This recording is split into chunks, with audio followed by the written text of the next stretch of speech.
Hello जी guys, welcome to star coaching classes. ये हमारा कंप्यूटर का 4th पार्ट है। आज की इस वीडियो में मैं आपको बताऊंगी रैम, रोम, मेमोरी और सीपीयू क्या होता है और उसका क्या काम होता है। तो चलिए शुरू करते हैं।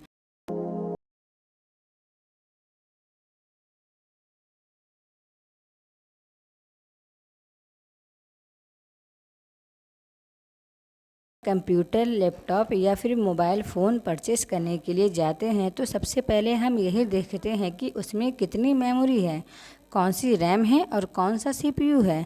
उसी से हम समझ जाते हैं कि ये कितना अच्छा कंप्यूटर, लैपटॉप या फिर मोबाइल फ़ोन है। तो यहाँ पर हमारे लिए ये समझना बहुत ज़रूरी है कि मेमोरी क्या होती है, कितने टाइप्स की होती हैं, सीपीयू क्या होता है और सीपीयू का क्या काम होता है।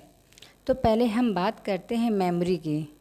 कंप्यूटर में 3 टाइप्स की मेमोरी होती है। फर्स्ट है प्राइमरी मेमोरी, सेकंड है सेकेंडरी मेमोरी और थर्ड है कैश मेमोरी। पहले हम बात करते हैं primary memory. Primary memory 2 types की होती है, रैम एंड रोम। रैम का फुल फॉर्म होता है रैंडम एक्सेस मेमोरी। ये कंप्यूटर सिस्टम को विजुअल स्पेस प्रोवाइड करता है। हर मोबाइल और कंप्यूटर सिस्टम के लिए ये बहुत ही ज़रूरी पार्ट होता है। ये कंप्यूटर डेटा स्टोरेज का एक रूप होता है। रैम को हम प्राइमरी मेमोरी के नाम से भी जानते हैं। जब भी हम कंप्यूटर में करंट टाइम में कोई काम कर रहे होते हैं तो रैम उस डेटा को स्टोर करके रखता है। मान लीजिए कि आपने माइक्रोसॉफ्ट वर्ड या एक्सेल में या किसी फाइल में कोई काम कर रहे हैं और आपने उसमें कुछ शब्द भी लिख दिए हैं। तो मेरा आपसे ये सवाल है, जो आपने अभी तक जो शब्द लिखे हैं ये कहाँ पर स्टोर है? क्योंकि आपने अभी तक उस फाइल को सेव नहीं किया है। तो इसका जवाब है ये शब्द रैंडम एक्सेस मेमोरी में स्टोर है।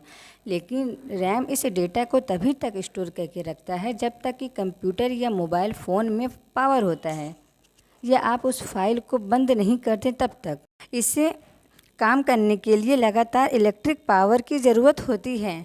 स्टैटिक रैम को स्टोर होने वाले डेटा को याद रखने के लिए रेफरेंस करने की ज़रूरत पड़ती है, इसलिए इसका नाम स्टैटिक रैम होता है।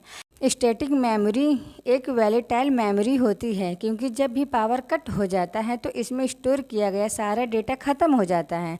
दूसरी होती है डायनेमिक रैम यानी डी रैम। ये स्टैटिक मेमोरी से बिल्कुल उल्टा होता है। इसे हम डी रैम के नाम से जानते हैं। डायनेमिक रैम की कैपेसिटी जो डेटा को स्टोर करते हैं वो धीरे धीरे पावर को डिस्चार्ज करते रहते हैं। अगर एनर्जी ख़त्म हो जाती है तो डेटा भी ख़त्म हो जाता है। कंप्यूटर की मेमोरी का सेकंड टाइप होता है सेकेंडरी मेमोरी। सेकेंडरी मेमोरी को अलग से जोड़ा जाता है और यह स्टोरेज के काम में आती है, तो उसे सेकेंडरी स्टोरेज डिवाइस कहा जाता है। प्राइमरी मेमोरी के मुकाबले इसकी स्पीड कम होती है, लेकिन इसकी स्टोरेज की कैपेसिटी प्राइमरी मेमोरी के मुकाबले ज़्यादा होती है और ज़रूरत पड़ने पर इसको अपग्रेड किया जा सकता है, घटाया या बढ़ाया जा सकता है। सेकेंडरी मेमोरी 4 टाइप्स की होती है। मैग्नेटिक टाइप, सेकंड है मैग्नेटिक डिस्क, फ्लॉपी डिस्क या फिर हार्ड डिस्क वगैरह। थर्ड है ऑप्टिकल डिस्क जैसे कि सीडी, डीवीडी वगैरह। फोर्थ है यूएसबी फ्लैश ड्राइव जैसे पेन ड्राइव वगैरह। कंप्यूटर की थर्ड मेमोरी होती है कैश। कैश मेमोरी साइज़ में बहुत ही छोटी होती है, लेकिन कंप्यूटर की मेन मेमोरी से बहुत तेज़ होती है। इसे सीपीयू की मेमोरी भी कहा जाता है।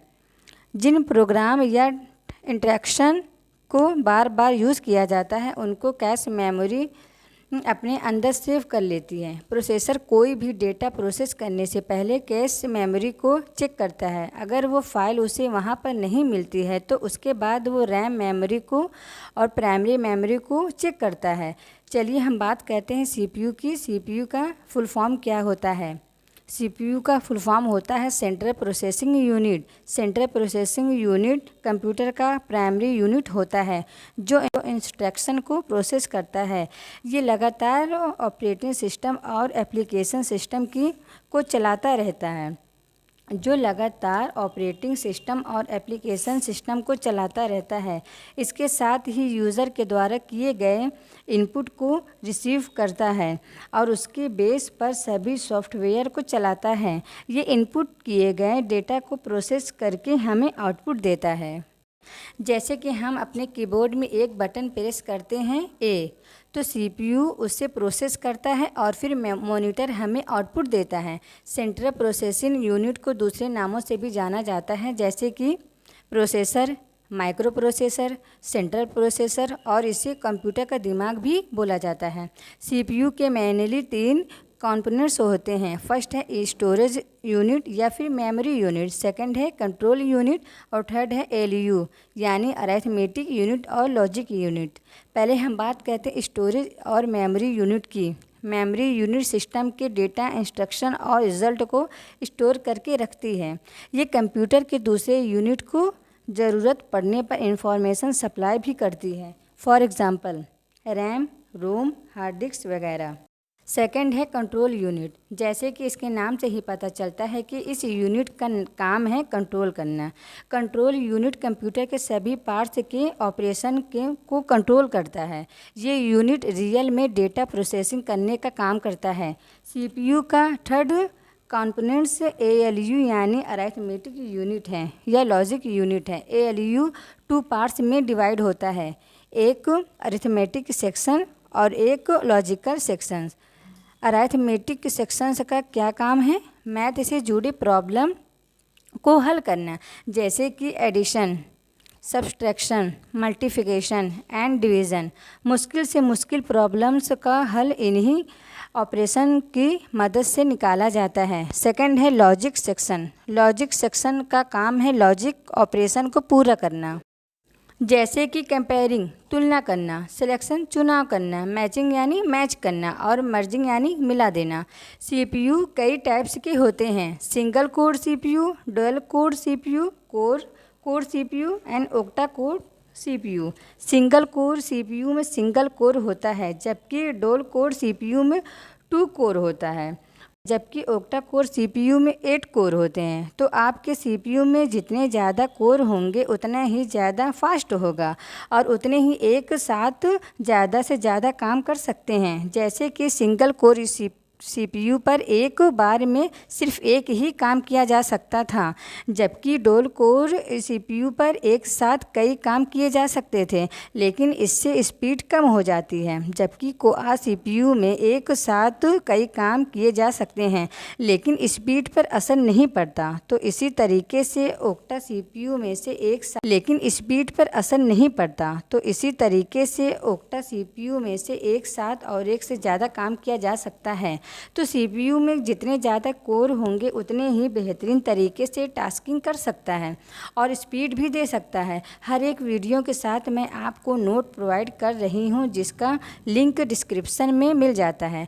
आप इस नोट्स को अपनी मोबाइल फ़ोन पर, कंप्यूटर पर डाउनलोड कर लीजिए और इनको रीड करिए, और अगर हो सके तो आप इसे कॉपी पर इन्हें एक बार ज़रूर नोट कर लीजिए, क्योंकि काफ़ी सारी चीज़ें ऐसी होती हैं जो कि पढ़ने से याद नहीं होती है, लेकिन हम उन्हें लिखें तो लिखने से हमें एकदम याद हो जाती है।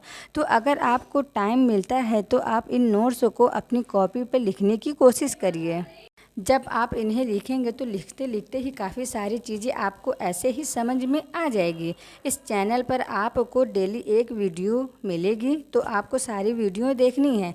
जैसे कि ये 4th पार्ट है, इससे पहले 3 वीडियो बन चुकी है, तो आप उन तीनों वीडियो को ज़रूर देखिए, क्योंकि मैं इसको स्टेप बाय स्टेप लेकर चल रही हूँ। हालांकि मैं आपको एडवांस लेवल तक सिखाऊँगी, लेकिन ये बुनियाद है और बुनियाद का मजबूत होना बहुत ज़रूरी होता है। तो यहाँ पर आप बुनियाद को मजबूत करते रहिए। आगे मैं आपको एडवांस लेवल तक कंप्यूटर सिखाऊंगी। सो आज के इस वीडियो में बस इतना ही। नेक्स्ट वीडियो में हम बात करेंगे कि ऑपरेटिंग सिस्टम, सॉफ्टवेयर और हार्डवेयर क्या है और इन तीनों में क्या क्या डिफरेंस होते हैं और कौन से किस काम में आता है। So like, share and subscribe my channel.